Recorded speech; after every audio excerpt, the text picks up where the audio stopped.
Assalamualaikum warahmatullahi wabarakatuh. Bismillahirrahmanirrahim. Alhamdulillahirabbil alamin. Wa bihi nasta'inu ala umurid dunya waddin.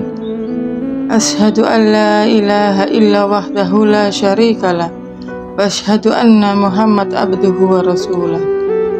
Allahumma sholli wa sallim wa barik ala sayyidina Muhammad wa ala alihi wa sahbihi ajmain, amma ba'du. Yang terhormat Ibu Pimpinan Aisyah Kecamatan Menjeng beserta jajarannya. Yang saya hormati Ibu-ibu Pimpinan Ranting Aisyah se-Kecamatan Menjeng beserta jajarannya, dan ibu-ibu Aisyah dimanapun berada yang dirahmati Allah.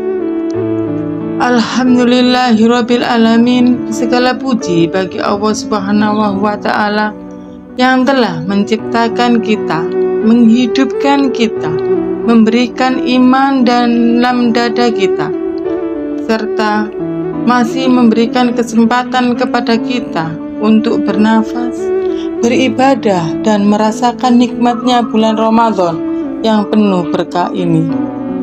Sholawat serta salam semoga senantiasa tercurah kepada junjungan kita Nabi Muhammad Sallallahu Alaihi Wasallam, kepada keluarga beliau, sahabat beliau, dan kita semua sebagai umatnya hingga akhir zaman. Ibu-ibu yang dirahmati Allah, pada kesempatan yang penuh cahaya ini, mari kita berhenti sejenak dari segala kesibukan kita. Kita renungkan satu pertanyaan besar dalam hidup. Apakah selama ini kita hanya sekedar hidup?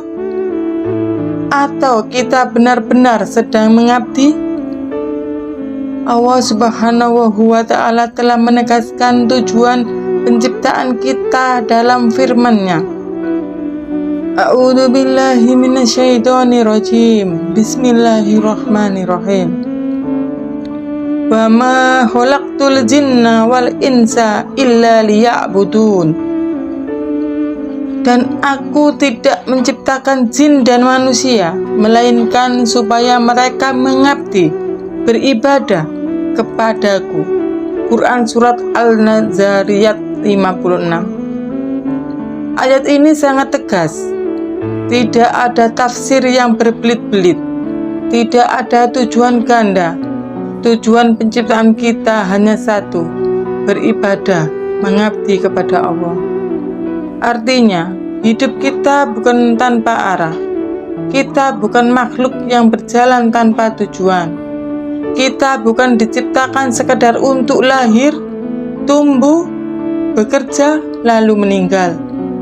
Kita diciptakan untuk membawa misi penghambaan. Ibu-ibu yang dirahmati Allah, mari kita maknai ayat ini lebih dalam. Ada 3 makna dalam ayat tersebut. Pertama, khalaqtu, aku menciptakan. Kita adalah ciptaan Allah. Sebagai ciptaan, kita tidak berhak menentukan tujuan hidup sesuka hati. Sebagaimana sebuah benda memiliki fungsi sesuai pembuatnya, maka manusia pun memiliki fungsi sesuai kehendak Sang Pencipta. Ketika hidup kita tidak sesuai dengan tujuan itu, maka disitulah kegelisahan muncul. Kedua, illa, kecuali atau melainkan. Kata ini adalah pembatas. Artinya, tidak ada alternatif lain. Tidak ada ruang bagi seorang mukmin untuk hidup tanpa arah ibadah. Makan bisa menjadi ibadah, mengurus keluarga bisa menjadi ibadah, berorganisasi di Aisyah bisa menjadi ibadah, asalkan semua itu diniatkan lillahi ta'ala. Yang ketiga, liyak budun, untuk mengabdi. Mengabdi berarti menghamba sepenuhnya. Seorang hamba tidak hidup dengan ego, tetapi dengan ketaatan. Hidupnya bukan tentang apa maunya saja, tetapi apa maunya Allah Subhanahu wa Ta'ala. Ibu-ibu yang dirahmati Allah, seringkali hidup kita berjalan begitu saja. Bangun pagi menyiapkan kebutuhan keluarga, bekerja, mengurus rumah, menghadiri rapat, menyelesaikan program, lalu lelah dan tertidur. Hari berganti hari, bulan berganti bulan, tahun berganti tahun, tanpa terasa usia berkurang. Kadang hidup berubah menjadi rutinitas, bukan pengabdian. Padahal seorang muslimah, terlebih kader Aisyah, adalah perempuan yang sadar misi. Kita bukan hanya ibu rumah tangga, bukan hanya pekerja, bukan hanya aktivis organisasi. Kita adalah hamba Allah yang sedang menjalankan amanah peradaban. Mengabdi tidak harus selalu di atas mimbar. Mengabdi bisa di dapur saat menyiapkan makanan dengan niat memberi energi bagi keluarga agar kuat beribadah. Mengabdi bisa di sekolah saat mendidik anak-anak dengan nilai tauhid. Mengabdi bisa di majelis taklim saat menyampaikan ilmu. Mengabdi bahkan bisa di media sosial saat menebar pesan kebaikan dan menyerahkan umat. Yang membedakan rutinitas dan pengabdian adalah niat.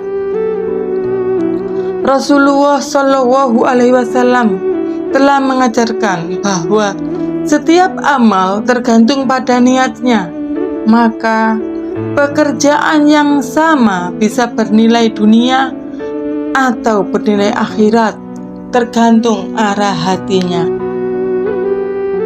Ibu-ibu yang dimuliakan Allah, Ramadan hadir bukan sekedar bulan puasa.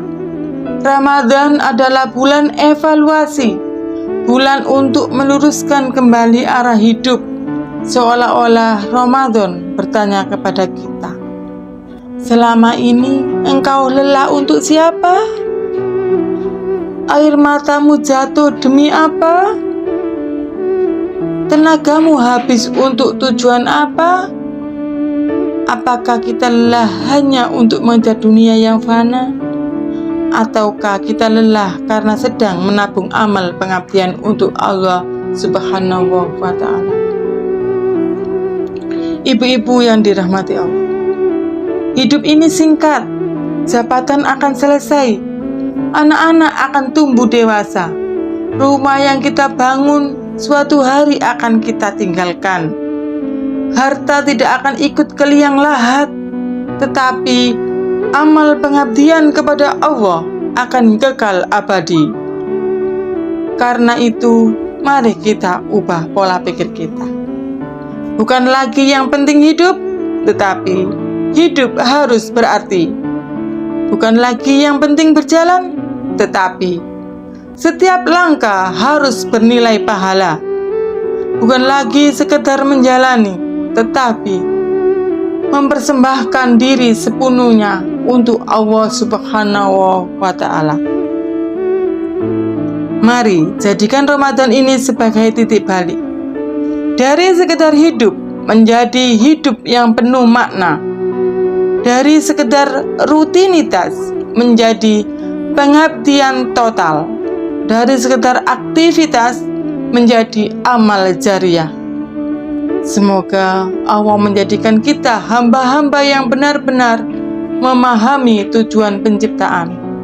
Menjadikan setiap langkah kecil kita di Aisyah sebagai ibadah, setiap lelah kita sebagai pahala, dan setiap pengorbanan kita sebagai cahaya di akhirat kelak. Amin ya rabbal alamin.